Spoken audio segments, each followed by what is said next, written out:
I was in Los Angeles in March trying to get back to Beijing. The biggest challenge that I had was to find a flight ticket that was available because the government was changing policies every day, which led to a lot of flights to be canceled on the day where you're supposed to go to the airport. So I had to purchase multiple tickets to eventually get one that I was able to get onto. So I eventually had to transfer to Taipei first and then fly back to Beijing, which made the total flight around 30-something hours. This spring, I was in Chicago. It was very difficult for me to get a ticket to return to China. I have about 6 tickets got canceled for all kinds of reasons because the travel policy were changing very fast. And I had to make transit first at Amsterdam, then at Minsk. And finally, I arrived at Hohhot. I was doing my MBA degree during the outbreak of the global pandemic. So I faced an extremely, difficult situation to me because, I'm going to graduate by the end of May. And at that time, my visa is going to expire. The thing is, I started to book tickets to fly back to China because I got an offer here. And I found it is extremely difficult to get a ticket. I booked in total for around maybe 8 tickets. Most of them got canceled. So I did the application to take the charter flight when the Chinese embassy sent out the application form for all the graduating students in the States. And I received approval in around 3 days. However, it's not that easy. The flight that I got selected was to Kunming. However, my final destination is still in Beijing.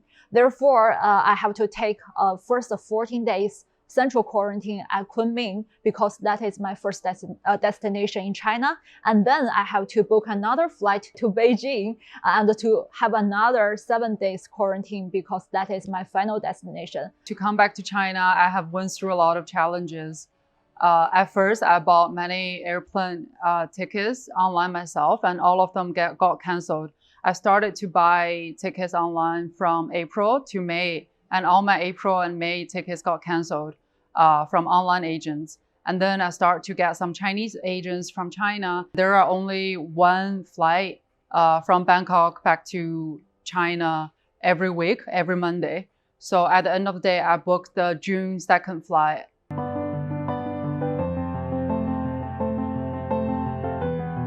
I don't remember seeing or hearing any specific requirement about control measures, but I think it was pretty much common sense for everyone boarding the plane that we should wear masks.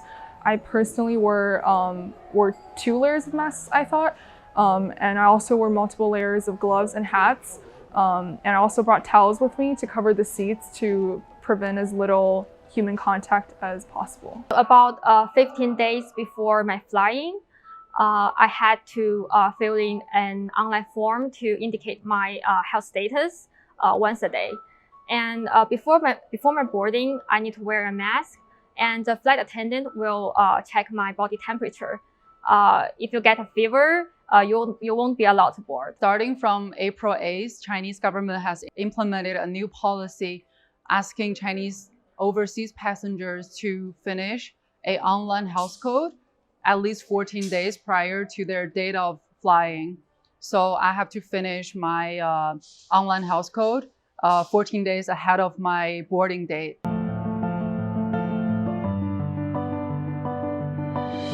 The flight attendants were wearing their usual uniforms, but all of them were wearing gloves and masks at the same time. There was little food that's being served, but I do remember that they served snacks while we're on the way, but I think very few people actually chose to eat on the way there. And also very few people use the toilet on a plane. Most people would wait until they landed in the airport when they're transferring to go to the toilet. All the people are wearing the preventive suits, including the air stewards, as well as all the students who took on that charter flight. Even though that is not one of the requirements to get on board, but most of people, they just voluntarily wear the preventive suits. And moreover, the air stewards people, they check our body temperature in every 1 hour. So even though when we were sleeping, so those people came to us and checked our temperature in order to make sure none of us were influenced during the flight. And another thing that is very interesting is when I went to the toilet and I saw a signal there, and it's saying that okay, so the toilet has been checked and also cleaned just 20 minutes ago. So they make sure that the toilets have been cleaned in every 20 minutes. And the last thing I found very interesting during the flight is, there were no hot food served during the flight. So each of us were provided a bag of the food, including like the yogurts and also the protein bars and bananas, which are all the foods that are very easily eating to us before our boarding. So that those are all the foods we can have during the flight. So I did my centralized quarantine at a hotel, and I got there through a government-assigned bus. I was required to stay there for 2 weeks. I think different districts had different rules, but for the facility that I stayed in, they did not require us to take any tests, but we did have to take our temperature once a day and send it to them every morning. The facility I stayed at also did not serve us any food, so we either had to order food or we could ask our family to bring us food. Since I was a student and I still had classes at the time, I spent most of my time doing homework and taking classes. We took 2 diagnostic tests. First at the beginning, second at the end of our quarantine. We were served 3 meals a day, just ordinary Chinese food. And I spent most of my time on my online courses and assignment and tests. Although a little bit boring, but I'm still very busy.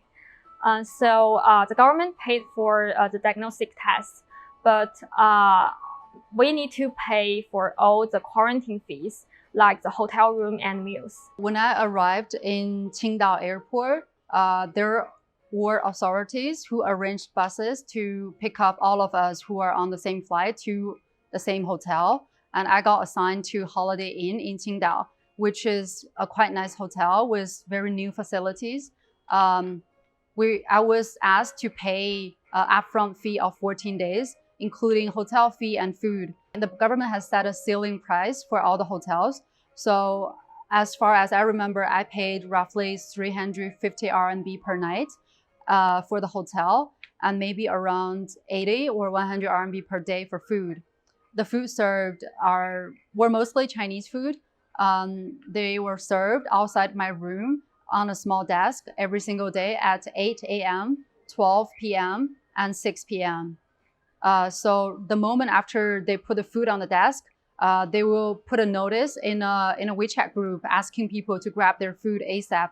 We did 4 tests for the coronavirus. The first one was had been done as soon as we landed and before we arrived at the building. So there was a temporary checking. I can call it a temporary hospital for us to check on our the temperature as well as to do the first coronavirus test.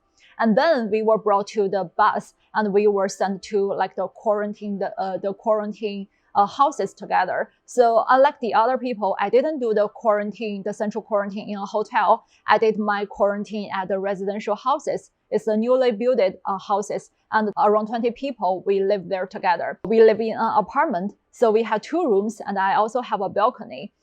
All the food there were served by the working people, and it cost me around maybe 500 in total per day, including all the foods provided to them.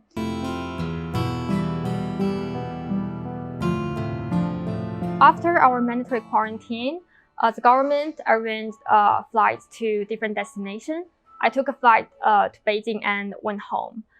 I was required to stay at home for another 7 days.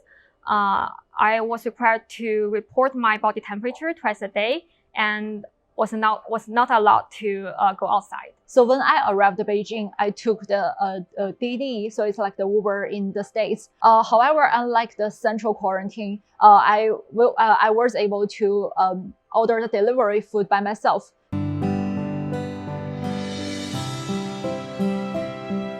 It was long and not so enjoyable, but I felt safe, and I know that it might be the only way to keep my community safe and to control the spread of COVID-19. My overall experience is memorable, I think, especially for the class of 2020, because we all had to graduate virtually, and it kind of felt like we're witnessing history together, so that was pretty interesting and cool at the same time.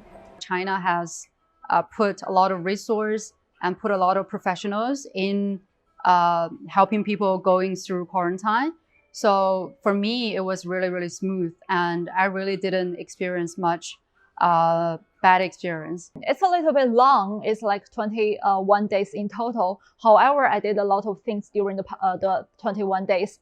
I finished one of the course, and also I did some like the self-gymming at home. So I also cooked for myself sometimes, and I talked to my friends.